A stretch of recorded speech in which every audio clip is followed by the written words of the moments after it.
Boom. तो मैं बताता हूँ कि आज है 7 मई, और आप सबको पता ही होगा कि आज के दिन क्या हुआ है। ठीक है, कहने को तो ये 6 मई को हुआ था, पर आज 7 मई है, तो रात के 2 बजे जो हुआ वो सब आप सबको पता ही होगा। और ये है अपने यूपीएससी एस्पिरेंट, ठीक है, जो कि हमें बहुत बैक साइड बहुत सपोर्ट करते हैं, और हमारे सब्सक्राइबर भी हैं। ठीक है, पिछले 2 साल से हमारे सब्सक्राइबर है। तो इन्हें ये बताएंगे हमें कि क्या ऐसा हुआ था, और ये अपने ओपिनियन देंगे कि ये सही हुआ, क्या हुआ, कैसे हुआ। तो सारी की सारी चीज़ें हम इस पॉडकास्ट के थ्रू जानेंगे। ठीक है, कहने को तो ये ब्लॉग बन रहा था, लेकिन मैंने सोचा कि पूरा का पूरा एक पॉडकास्ट ही कर देते हैं। ठीक है, तो कैसा लगा हमारे स्टूडियो आगे? बहुत अच्छा लगा और काफ़ी समय से देखता था, मगर आज पहली बार मौका मिला है आपके स्टूडियो में आने का। और जैसा कि मैं जानता हूँ, पर्सनली भी आपको जानता हूँ मैं, और मैं देख रहा हूँ कि आप इसके पीछे की जो मेहनत, जो आप व्लॉग्स बनाते हैं, हो सकता है कि ऑडियंस को या आपके सब्सक्राइबर को वो लगे कि एकमात्र वो व्लॉग होता है, मगर आज मुझे पता चला कि आप पीछे कितनी मेहनत करते हैं, उसके पीछे का कितना हार्ड वर्क होता है। तो बहुत अच्छा लगा यहाँ आकर। Thank you, thank you, thank you. तो करते हैं अपने क्वेश्चन से शुरू। ठीक है, और जो भी हुआ है सब आपको डिटेल में बताएंगे, क्या क्या क्या क्या 7 मई को हुआ। ठीक है, तो चलिए शुरू करते हैं। तो अब इसको कैसे शुरू करें, इसके लिए सबसे पहले ना हमें थोड़ा सा इसकी हिस्ट्री जाननी पड़ेगी। हम्म, जैसे कि आपको पता है कि पहलगांव में एक आतंकवादियों ने, सो कॉल्ड आतंकवादी कहें या पाकिस्तान ने डायरेक्टली इनडायरेक्टली कहें, उन्होंने हमारे कुछ सिविलियंस को मौत के घाट उतार दिया। और जस्ट उनसे उनका धर्म पूछ कर उसके बाद उन पर बहुत ही घिनौना कृत्य जिसे कहेंगे हम, वो किया उन्होंने। और उन लोगों पर जिनके जो उस समय वहां पर सिर्फ एंजॉय करने आए थे, वो अपनी लाइफ एंजॉय करना चाह रहे थे। एक तरीके से वो कश्मीर के लिए भी अच्छा था, वहाँ टूरिस्ट प्लेस है। ऐसा किसी ने नहीं सोचा था कि वहां पर अचानक उन निहत्ते मासूमों पर इस तरीके का कोई अटैक हो सकता है। मगर वो किया, आतंकवादियों ने किया।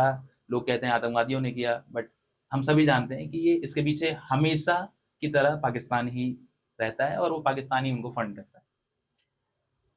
बट हम ये भी जानते हैं कि इस समय जिनकी सरकार हमारे देश में है, अब 2014 से पहले वाली बात नहीं है कि हम बहुत चुपचाप बैठे रहेंगे, हम इंतजार करेंगे किसी का कि हम पर वो हमला करे और उसके बाद हम शांति से बैठे रहें, हम सिर्फ बातें करें, हम शेरो शायरी पढ़ें, उसके लिए डिबेट्स हो, उसके लिए कोई कॉन्फ्रेंसेस हो।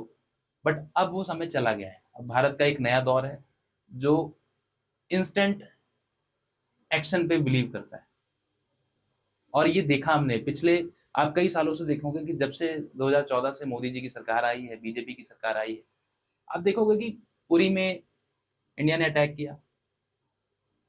उससे पीछे देखेंगे कि सर्जिकल स्ट्राइक की गई मोदी जी के द्वारा।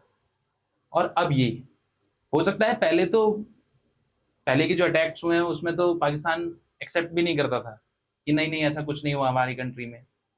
कुछ भारत के लोग भी जो देशद्रोही सोच रखते हैं, सेकुलरिज्म की खोखली सोच रखते हैं, वो भी अपने दिमाग में कहते थे कि मोदी जी सबूत दो, मोदी जी सबूत दो। उन सबके मुंह पर ये तमाचा है। मोदी जी ने सबूत खुद नहीं दिया। इस बार सुबह सुबह, आज 7 मई 2025 को सुबह सुबह पाकिस्तान के आर्मी चीफ का बयान आया है कि जी हमारे यहाँ मतलब अटैक्स हुए हैं। रात को 9 मिसाइलें हमारे देश में दागी गई हैं, उनकी लोकेशन अलग अलग थी। बाकी वो अपना रोना रो रहे हैं। बट अभी भी मैं बताना चाहूंगा पाकिस्तान की पब्लिक को और हमारी भी पब्लिक को कि अटैक्स पाकिस्तान के नॉर्मल लोगों पर नहीं किए गए। ये अटैक्स किए गए हैं उन ठिकानों पर जिन ठिकानों पर आतंकवादी रहा करते थे। इसमें एक भी सिविलियंस की जान जाने का कोई कोई न्यूज नहीं आया। बाकी पाकिस्तान अपने आप में जो भी कहना चाहे वो कहता रहेगा, बाकी किसी भी नॉर्मल सिविलियंस को वहां पर ऐसी कोई हताहत की कोई खबर नहीं आ रही है। सिर्फ उन ठिकानों का हमला बनाया गया है, उन ठिकानों पर हमला बनाया गया है जहां पर आतंकवादी छुपे बैठे थे, जिनको पाकिस्तान अपने यहाँ पनाह देता है, और वहां से वो आतंकवाद पनप रहा था। आपने देखा होगा कि कल तक सबको ये खबर थी कि आज मॉक ड्रिल होने वाली है। और आपको पता है कि मोदी जी में जो यूनिकनेस है या जो जो उनके अंदर क्वालिटीज हैं, या फिर कहें हम कि जो रिस्क लेने की कैपेसिटी है, वो दिखाती है कि उन्होंने कितनी स्मार्टली ये मूव खेला। कि पाकिस्तान को लग रहा होगा कि अभी इंडिया तैयार हो रहा है, मॉक ड्रिल कर रहा है, या फिर ये सिर्फ हमें डरा रहा है, मगर रात में असली मॉक ड्रिल उनके साथ हो गया। हम आराम से सोए हुए थे, मगर रातों रात पाकिस्तान की चैन की नींद उड़ा दी। तो मैं ये कहना चाहूंगा अब कि इस समय हमारे पूरे देश को, हमारे देश के सभी नौजवानों को, सभी लोगों को मोदी जी का, हमारी आर्मी का और हमारे देश का पुरजोर समर्थन करना चाहिए, साथ देना चाहिए, ताकि ये देखिए, हर आदमी अपने आप में एक सैनिक है। कुछ लोग बॉर्डर पे हैं, वो फाइट कर रहे हैं, बट कुछ लोग जो नहीं जा सकते वहां पर किसी कारणवश, बट वो अपने घर पर रहकर समर्थन दे सकते हैं, उनको मोटिवेशन दे सकते हैं, उनको उनकी हौसला अफजाई कर सकते हैं। तो मैं यही गुजारिश करूंगा सभी लोगों से कि इस समय अब आपस में लड़ने का समय नहीं है। अब हिंदू मुस्लिम या जाति या विशेष वर्ग या कांग्रेस के हैं, बीजेपी के हैं या समाजवादी पार्टी के हैं, अब ये वो समय नहीं है। हम देखते होंगे कि हमारे घर में भी बहुत सारी छोटी छोटी ऐसी बातें होती हैं, बट जब बाहर पड़ोसी से लड़ाई हो जाती है तो हम पूरे घर के लोग एक हो जाते हैं। तो ये वही समय है, इस समय हमें समर्थन देना चाहिए अपने मोदी जी को, और एकता बना के रखनी चाहिए। एकता बना के रखनी चाहिए, बिल्कुल। और जैसे कि मैंने बहुत सारी रील देखी है अभी बीच में, जैसे पहलगाम का जो अटैक हुआ था, उसके बाद जब काफी रीलें पाकिस्तान की साइड से आई, से इंडिया से काफी लोग पाकिस्तान गए थे घूमने के लिए, तो क्या हुआ था कि उनसे भी ना जाते पूछी गई थी। तो एक बंदा था, नाम नहीं लूंगा, बट उस बंदे का वीडियो ऐसे आया था कि उससे उसकी कास्ट पूछी गई, तो उसने सिर्फ कहा कि मैं हिंदुस्तान से हूँ। बिल्कुल बिल्कुल अब सही उसको कहा। ये डर लग रहा था कि भाई अगर मैं हिंदू बोलूंगा तो ये मारेंगे, इसलिए उसने सिर्फ और सिर्फ हिंदुस्तान का 10 से 12 बार उससे पूछा गया था। जबकि नहीं, ऐसा बिल्कुल बिल्कुल ये हो सकता है, और मैंने भी वो रील देखी थी।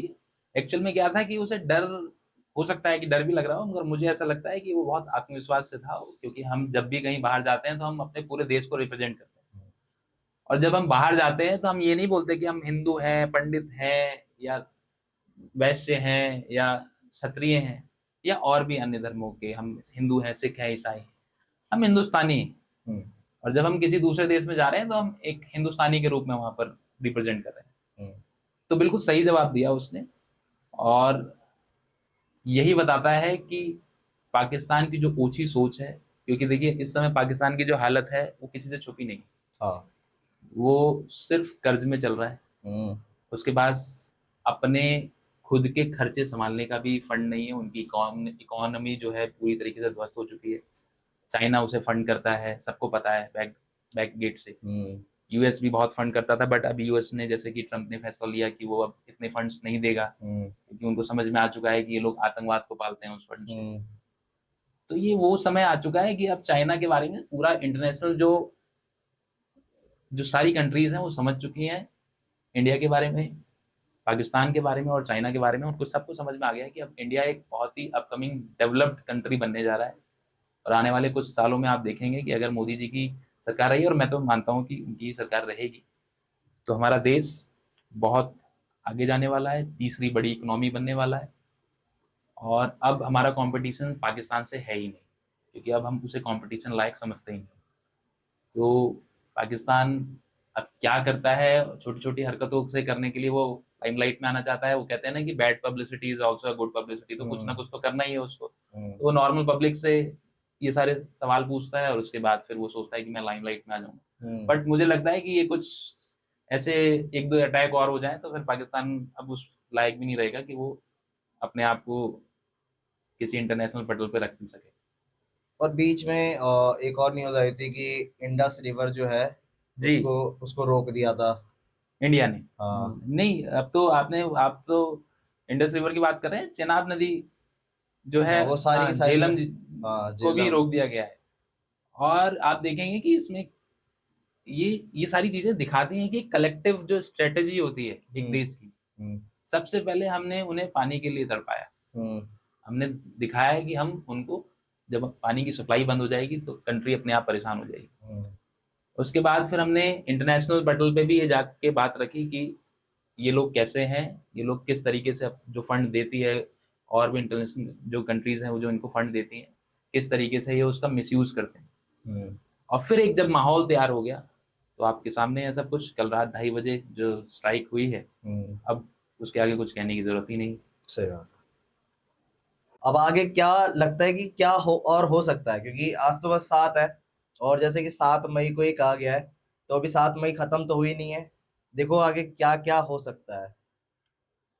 अब मुझे ऐसा लगता है कि अगर पाकिस्तान हम्म। के अंदर थोड़ी सी भी बुद्धि है, वो थोड़ा सा भी मतलब मेंटल स्टेटस उनका अगर ठीक है, तो उनको इस समय हिंदुस्तान से माफी मांगनी चाहिए और इस वॉर को, वैसे तो वॉर मैं कहूंगा ही नहीं, क्योंकि अभी तो वॉर तो का मतलब तो दोनों तरफ से अगर जब मतलब अटैक्स होते हैं तब मानेंगे। ये तो हाँ तो वन साइडेड अटैक हुआ है। तो इस लड़ाई को वो कोशिश करें कि वो क्षमा मांगे और भारतवासियों से क्षमा मांगे और ये भरोसा दिलाएं कि आगे वो कभी ऐसा नहीं करेंगे, तो ये वॉर रुक सकती है। मगर जहां तक मुझे लगता है कि मतलब थोड़ा कड़ा शब्द यूज कर रहा हूँ कि हमने कहावत सुनी होगी ना, कुत्ते की पूंछ टेढ़ी की टेढ़ी ही रहती है, चाहे उसे पाइप में भी रख दो तो सीधी नहीं रहती। क्योंकि कई बार इंडिया ने बहुत माफ किया है पाकिस्तान को, बट उसका जो बिहेवियर है वो हमेशा से ऐसा ही रहा है। तो मुझे ऐसा लगता है कि वो जरूर कुछ ना कुछ ऐसी हरकत करेगा, और अगर उसने ऐसी हरकत इस बार करी तो वो मूड और माहौल सब समझ चुका है कि इस बार हमारे जो राजनाथ सिंह हैं रक्षा मंत्री, हमारे जो देश के प्रधानमंत्री हैं मोदी जी, और गृह मंत्री हैं अमित शाह, मुझे नहीं लगता है कि वो इस बार ने पाकिस्तान को ऐसा कोई भी मौका देंगे कि कोई ऐसी कसर रह जाएगी कि आगे आने वाले समय पे वो ऐसा कुछ करेंगे। तो ये अब देखते रहिए। आपके लिए जैसे इंटरेस्टिंग है, हमारे लिए जैसे इंटरेस्टिंग है, हमारे व्यूअर्स के लिए भी इंटरेस्टिंग चीज है कि आगे क्या क्या होता है। क्योंकि हर बार मोदी जी हम और आप लोगों की अपेक्षा से कुछ अलग कर देते हैं। सही बात है। और देखो बहुत इंटरेस्टिंग होगा। बस मैं तो ये कहूंगा कि सभी लोग इस समय अपनों के साथ रहें, बेसिक जो सामान है, बेसिक जो नीड्स हैं उनको अपने पास रखें और आगे को ध्यान रखते हुए।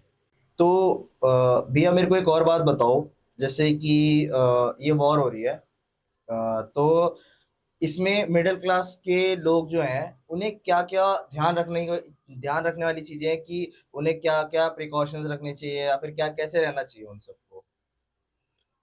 बिल्कुल सही बोला आपने, क्योंकि जब भी ऐसी कोई वॉर की स्थिति बनती है तो पूरा देश एक तरीके से अलर्ट मोड पे आ जाता है।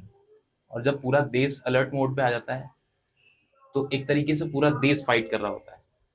तो इस समय हमें सबसे ज्यादा ये ध्यान रखना चाहिए। मैं अपील करता हूँ अपने दोस्तों से और हमारे हिंदुस्तान के भाइयों से कि 3-4 चीजें हैं जो इस समय हमें ध्यान रखनी चाहिए। पहली चीज, हमें रेगुलर हमारे घर में जैसे रेडियो वगैरह जो, क्योंकि इस समय रेडियो बहुत यूज में आता है। हो सकता है कि इलेक्ट्रिसिटी कट पावर कट हो जाए, उससे हम टीवी ना देख सकें, मगर हमारे पास रेडियो होना बहुत जरूरी है। रेडियो से हम हमेशा गवर्नमेंट के संपर्क में रहते हैं। जो भी अलार्म्स कंडीशन होती हैं, अगर गवर्नमेंट ने कोई भी सूचना जारी करी तो तुरंत हमको पता चल जाती है और उसको उसी के तरीके से हमें रिएक्ट करना चाहिए। अगर गवर्नमेंट ने हमें बोला है कि इस जगह पर बाहर ना जाएं या इस समय बाहर ना जाएं या ध्यान रखें अपने आसपास का, या फर्स्ट एड का हमें ध्यान रखना चाहिए कि हमारे पास घर में बेसिक ऐसी दवाइयाँ होनी चाहिए या बेसिक ऐसे फर्स्ट एड किट्स होनी चाहिए कि अगर किसी को मान लीजिए ऐसी नौबत ना आए, मगर किसी को ऐसी चोट लग जाए तो हमारे पास घर पे ही उपचार करने के लिए वो सामान होने चाहिए। क्योंकि इस समय हॉस्पिटल्स में जाना, वहाँ की बहुत ज़्यादा मतलब हॉस्पिटल्स क्रिटिकल कंडीशंस के लिए बने हुए हैं, नॉर्मल चोट्स के लिए नहीं बने हुए हैं। तो हम कोशिश करेंगे कि ये सारी चीज़ें हमारे पास होनी चाहिए। दूसरा ये कि हमारे पास बेसिक नेसेसरी वाली जो चीज़ें, जैसे हमारे पास आटा, गेहूँ या चावल, बेसिक चीज़ें जो हमारे पास होनी चाहिए, ताकि हम अगर किसी भी कंडीशन में हो तो हम अपना सबसे ज़रूरी है जो अपना मतलब भोजन। भोजन कर पाएँ या फिर हम अपना पेट।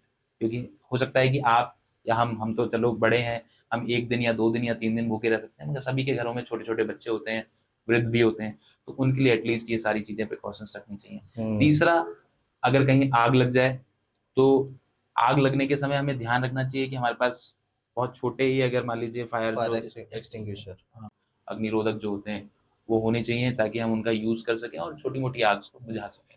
तो ये जो बेसिक चीजें हैं जो सबको मैंडेटरी पता होनी चाहिए, ताकि अगर ऐसी कोई स्थिति बनती है तो हम अपने लेवल पे भी ये फाइट कर सकें और अपना योगदान सरकार में दे सकें। तो जैसे कि देखा आपने कि क्या क्या हमारे दिमाग में भी चल रहा है, लोगों के दिमाग में भी यही सारे क्वेश्चंस हो रहे होंगे कि भाई कैसे रहें, अब क्या होगा आगे। तो सारी की सारी चीज़ें यही सोच सोच के हम सब बैठे हुए थे और हमें ये चीज़ डिस्कस करने का मन कर रहा था। तो भैया आए थे मेरे पास, कह रहे कि मेरे को ये सारी सारी चीज़ें डिस्कस करनी है ऑन कैमरा। तो मैंने कहा ठीक है, कर लेते हैं।